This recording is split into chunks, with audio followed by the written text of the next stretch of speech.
I think it really depends. I mean, it's very interesting to see that those sort of people in the street commenting on what they thought was going on.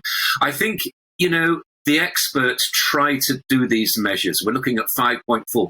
What does it actually mean?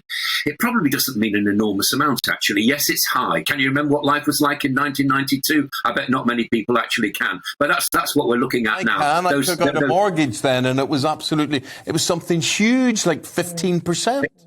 Well, it was, yeah, and I mean that's because all sorts of things were going on there, and one of the people you were interviewing in the street was absolutely right, saying that the whole generation of people have now grown up getting mortgages and so on.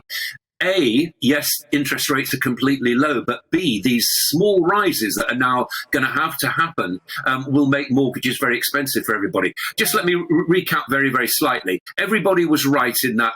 Even the experts don't really understand what inflation is. However, what happens is that price rises of a sort of basket of various goods, and it does get altered, gets measured and looked at every 6 months or so. There's got to be something for the Bank of England, for example, and don't forget they meet their interest rates meeting is on February the 3rd, or at least the results of it will come on February the 3rd.